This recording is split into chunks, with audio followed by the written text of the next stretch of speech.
Армысыздар, құрметті YouTube оқырмандары, қалайсыздар? Мен есімім Қуаныш Ержанұлы, осы тендер саласында 3 жылдық тәжірибесі бар маман. Мен және қазіргі осы уақытта Самұрық Қазына және де Meetwork тендер порталдарымен айналысам. Енді бүгінгі біздің видеоның тақырыбы бұл Meetwork жайлы болады. Енді бізде бірінші сұрағымыз бұл Meetwork дегеніміз не? Meetwork бізде 2015 жылдан бастап жұмыс істеп келе жатқан портал. Осы уақытқа дейін ақырын-ақырын дамып, және заказчиктер қосылып, жақсы жұмыс жасап жатыр. Енді бұл жерде қандай мекемелер жұмыс істейді біріншіден? Бұл квазимемлекеттік ұйымдар және мекемелер. Астана Хаб, Казэкспо, Ниш, Назарбаевский университет, Атамекен, Отбасы банк сияқты мекемелер өзіне керек жарақ тендерді, жаңағы товар, услуга, работа барлығын осы порталдан игереді. Тендер порталдары көп, жаңа Госакоп, Самұрық сияқты. Бұлардың әрқайсының өзінің жеке порталы бар, жеке өзінің ережесі бар, өзінің сол тендерді ойнататын заказчиктері бар. Сол сияқты Meetwork'та осы Қазақстан бойынша бізде порталдар көп. Бірақ қазір тендердің саны бойынша бізде Госакоп бірінші орында, Самұрық Қазына екінші орында, осы үшінші орында алып тұрған бізде Meetwork порталы. Осы Қазақстандағы топ 3 портал осылар болып келеді. Енді Meetwork'тың жаңағы өзінің жеке порталы бар, сары дизайнда келген.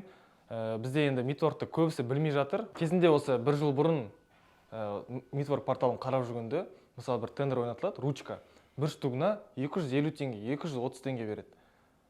Ол ручкалар ары кетсе, оптовкада 70-60 теңге тұрады. Сол тендерларды адамдар из одного источника отып жүрді. Енді қазір кезген кішкене порталды көп адам білген сайын, енді ақырын-ақырын конкуренция өсіп келеді. Былайша айтқанда, басқа порталдармен салыстырғанда бұл жерде конкуренция жоқ деп айтуға болады. Бір күшті тендер шықса, мысалы 1000 теңгелік тұратын затқа заказчик кейде 5000 теңге беріп қояды. Сіз ана жерде таңғалып қаласыз, точно бұл 5000 теңге беріп тұр ма? Бір подвох бар сияқты, немесе техспец мүмкін қателескен шығар деп бір сомнение болып тұрады. Негізі солай. Бір 1000 теңгелік тұратын товарға заказчик 5000 теңге беріп ойнатады. Өйткені бұл жерде конкуренция болмағандықтан заказчиктер бағаны көтеріп, жаңағы қызықтырады, былайша айтқанда. Мысалы бір рет принтер ойнатты, 160 000 теңге, ол принтер 70 000 теңге тұрады. Біз ол принтерді 120 000 ұтып алдық, ар жағында 50 000 теңге бір принтерден пайда қалып тұр. Сол кезде осы тендерді жапқанда мен заказчиктен сұрадым, сіздер неге сондай бағасын 2 есе көтеріп қойғансыздар деп. Бұл жерде дейді, біз әкеп тұрған адамның пайдасы бар, оның налогы бар, НДСі бар, соның барлығын санай отыра біз осындай баға қоямыз. Бір жағынан бұл поставщиктерді қызықтыру және де осы тендерға жайдан жай қатыспай пайда көру үшін біз сөйтіп көтеріп қоямыз дейді. Зато ойнатамыз, барлығы қатысады, біз товарды игеріп жатырмыз дейді. Қазір оның бағасын нарықпен бірдей қойсақ, ешкім қатыспай және товарды игере алмай жатады. Бұндай жаңағы тендер порталдарында бар проблемалар. Енді Meetwork'та 90% тендерлардың барлығы маржал болып келеді. Әмбе конкуренцияда ары кетсе бір 10-15 адам қатысады. Бұл ито редко. Жалпы среднем 5-6 адам тендерларға қатысып жатады. Енді тағы да бір Meetwork'тың плюсы бар, бұл барлық осы тендермен айналысқан адамдар біледі, Омаркетті. Бұл жаңа Каспи сияқты маркетплейс, дайын товарлар, сол товарларға біз баға қойып, қарапайым адамдарға емес, жаңағы мемлекетке сатамыз. Бізден тек қана мемлекет сатып алады. Осы Омаркет қазір Госакоппен жұмыс жасап жатыр. Дайын товарларға жай ғана заказчиктер заявка жіберіп, товарын игеріп жатыр. Бірақ бұл жерде Омаркетте сізге заявка түскенде сіз қабылдайсыз, бірақ қалған процестің барлығы договор Госакопта жалғасады. Ал енді осы Meetwork Омаркетпен жұмыс жасайды. Омаркет жаңағы Meetwork'тың заказчиктерін бөлек қойып қойған, жаңағы товардың жанында МВ деп жазылып тұрады. Бұл Meetwork'тың заказчиктері. Предзаказ немесе заявкада түседі. Енді мысалы сіз Омаркетте сізге заявка түсетін болса Meetwork'тан, ары қарай процесс Meetwork порталында жалғасады. Егер сіз Meetwork порталын білмесеңіз, бұл сізге кішкене қиындау болуы мүмкін. Өйткені сіз договорды қабылдау, ары қарай процестерін білмейсіз. Өйткені Meetwork'тың өзінде ережелері болады. Сондықтан бұл порталдарды кішкене меңгеру керек болады. Енді бізде сол сияқты Самұрық Қазынада бар, оның жеке өзінің магазині бар. Көбісі шатастырып жүреді, жаңағы Самұрық Қазына Омаркетпен жұмыс істей ме деп. Самұрық Қазына Омаркетпен жұмыс істемейді. Омаркет тек қана Госакоп және де Meetwork порталымен жұмыс жасайды.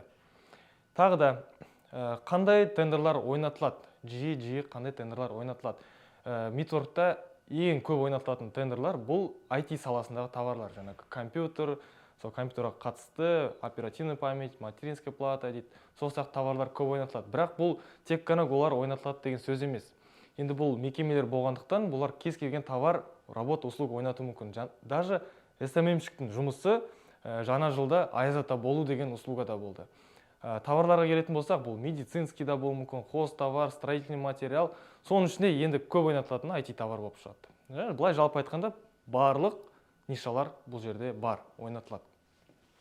Қандай суммаларды бұл жерде 5000 теңгеліктен басталып миллионға дейін кете береді. Бұл жерде шектеу жоқ. Шектеу, бірақ бізде портал платный, жаңағы тіркелген соң, бұл жерде тіркелгенде дұрыс тіркелу керек. Бұның видеосы бар бізде YouTube каналымызда. Дұрыс тіркелу керек. Екіншіден аккредитация. Сіз порталға қатыспас бұрын аккредитация өту керек. Аккредитация 5 күнде қарастырылады, 16800 теңге тұрады. Бұл жай ғана заявка жіберу емес, сіз бұл жерде өздеріңіз құжаттарыңызды дұрыс тіркеп, және регистрацияңыз дұрыс болу керек. Егер барлығы дұрыс болса, сіз аккредитацияны 5 күннен кейін өтесіз, дұрыс болмаса, сізге отказ болады. Қайта заявка жіберу керек. Аккредитация өткен соң, ары қарай бізде 1 миллиондық тарифтар тегін. Сіз 1 миллион теңгеге дейін тендерларға қатыса бересіз, тариф қоспай, және миллион теңгелік бесплатный тариф қосып қатысасыз. Ары қарай, егер суммаларды асыратын болсаңыз, тарифтар бар, және 2 миллиондық, 20 миллиондық сияқты, оның өзінің уже ақысы бар. Және де электронный кошелек болады. Госсоктағы сияқты сіз электронный кошелегіңізге ақша салып қоясыз порталға. Жәнегі бұл жерде 50-50 тендерлар болады. Мысалы, заявка бергенде бізден 1% гарантия ұстайды. Госсок порталында бар, 1% гарантия ұстайды. Бұл сізге ұстап қалып қайтармайды деген емес. Сіз тендерға қатысасыз, тендерді ұтсаңыз, ақшаңыз сол 1%-іңіз тендерді жапқан соң қайтады. Ал егер сіз ұтылып қалсаңыз, ақшаңыз 1%-іңіз бірден қайтып келеді. Бұл жаңағы гарантия ретінде. Енді бұлай көп тендерлар 1%-дық та қатыса беруге болады. Бұны подать заявка басқанда сіздер көресіздер. Егер сұраса 1% бұл, сіз электрон кошелегіңіз ақша болу керек, сұрамай өтіп кетсе, сізден 1% ұстамайды деген сөз. Қандай способпен тендерлар ойнатылады? Және де открытый конкурс, аукцион сияқты түрлері де бар. Енді бұл кішкене қиындау, өйткені алдын ала документациямен өтесіздер.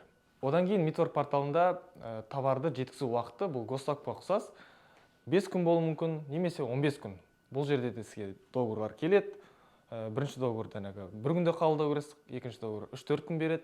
Одан кейін товар жеткізуіңіз 15 күн, 15 жұмыс күні бар. Сол уақытында жеткізсеңіз болады. 1 ай, 2 ай беру деген бұл жерде жоқ. Самұрық-қазынада сияқты. Самұрық-қазынада өзім оқушыларым, осы Самұрық-қазынаға қызығып жүрген адамдар біледі. Бұл жерде 60 күн, 90 күн беру мүмкін. Бірақ Митворкта ондай жоқ. Бұл жерде процесс кішкене тез жүреді. Ақшаны сізге договор бойынша 1 айдың ішіне түсіреді. Енді кез келген тендерге қатысқанда договор барлығын оқып үйрену керек. Кішкене құжатқа сауатты болу керек.